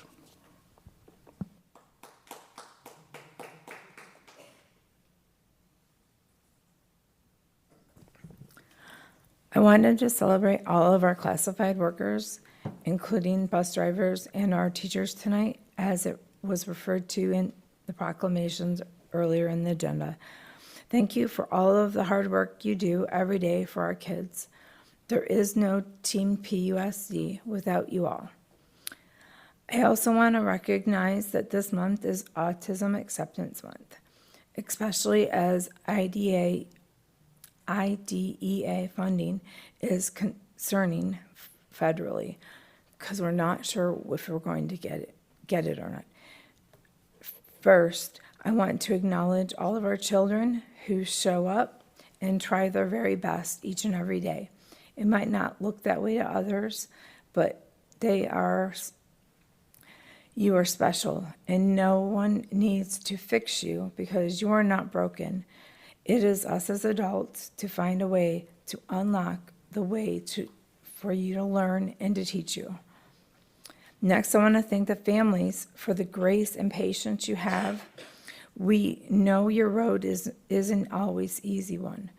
We are here to be your partners in your child's learning sports needs. Last, but certainly not least, thank you to all the people on campus that touch these special lives, from their teachers to their list of added support specialists, IAs, which make up their IAP teams, including their parents. But I also want to thank the front office staff, the administrative team, librarians, lunch workers, security, and especially the custodial staff that all know these loving kids by name, because you all stop and talk to them without hesitation to say hello or chat with them about whatever they want to do, including Pokemon, if you have the time, which makes going to school a safe and comfortable environment for our kids. I wanted to mention the CAC for special needs is having their excellent awards next month, and the applications were sent out to all special needs families this week. However, there was a mistake in the email, as it said for individuals only on the email. If you click past the first page and get to the form, you'll find out that this year you can nominate anyone you want. You can choose a large variety of a group, including a special day class, or you can pick from a co-taught room, or etc. So with that, I want to tell everyone to have a great spring break, and we'll see you next month. Thank you. I want to start by concurring with Mr. Chang's assessment about the amount of work our seniors are doing, and about Dr. Churchill's shoes. I've been doing college visits with my senior, and in fact, she left for another one today without me. I'm bummed about that. I also had a chance to speak with Miss Kylie about colleges, and she dropped that hot potato during her speech really fast, but Mr. Doherty outed her anyways, so congratulations. I'm very excited for you. You're amazing. This is an exciting, stressful, exciting time for our seniors who are going through this. Not everyone, but the ones who are, including my kid. Making big choices for this next phase of their lives while remembering that there are still 2 months left. It includes a lot of fun things, but classes too. There is a sense of urgency to fit as much in as you can in this time, and I'm feeling this so much in my house. But you guys, you and all the seniors, you got this. I'm excited for you no matter where your next adventure takes you, but yours is going to be amazing. CSBA Legislative Action Day, okay, we talked to some legislators over Zoom. We talked about our protecting school funding. If you want more information, I'm happy to pass along the information they gave us. I know that some legislators wanted more in-depth follow-up, so I can give you guys what the talking points from CSBA if you're interested. There are some specific bills that they call out that help and hurt districts in turn, so I didn't disagree with anything they said, although some of them don't apply to us. They're more rural districts or, I don't know, bigger, different demographic districts. But the ones that apply to us, I think those are all really good talking points moving forward with your own advocacy efforts. Love on a Leash at Westview, I've talked about it before. I was a timer in a swim lane for the first time ever at the Sun Devil Invitational Swim Meet, which interestingly was held at Westview. But that's a lot of fun. You get very wet. You should never wear jeans and tennis shoes for something like that. Flip-flops is the watchword. Theater has been great this month. As you know, it's my thing. I saw Mary Poppins at Mount Carmel and Legally Blonde at RB High. Amazing. Little Women coming up at Westview, and at least a couple of middle school shows coming up too. And if you haven't been, go. Our students' talents really never ceases to impress. They're amazing. Earlier this week, I hung out at Petco Park for Project Padres. Ms. Plotsky was there too. So what is that? I'm going to quote them. Project Padres was designed to spark curiosity, inspire students, and connect them with potential career pathways. So here's what I saw there. There were several hundred fifth grade students from 6 of our schools who did some really cool baseball-related career exploration. The kids got to do a little Q&A and listen to a panel of Padres employees who explained their jobs not on the field, but in IT, in marketing and sales, in facilities, and in graphic design. And then there was a ballpark tour, so of course that was amazing. Stopped at the scoreboard, the fancy box seats, the press box, and the visitors' locker room and dugout, which I took a selfie in the dugout. It was amazing, down at field level. So I did want to call out a huge thanks to our Education Technology Director, Amy Fosek, and her team for coordinating that amazing experience for our students. And I think next year it's going to grow, and it has year over year. Our Equity Advisory Committee met this week as well to report out and to check in. I am really pleased to see the engagement and the momentum in all the different departments. The work never stops and will never be done, and I wish that our speakers on that topic were still here to hear that. I will reach out to them because it's very important to me. Today was the 18th annual Ability Appreciation Day at Adobe Bluffs Elementary, and Dr. Churchill was there along with me.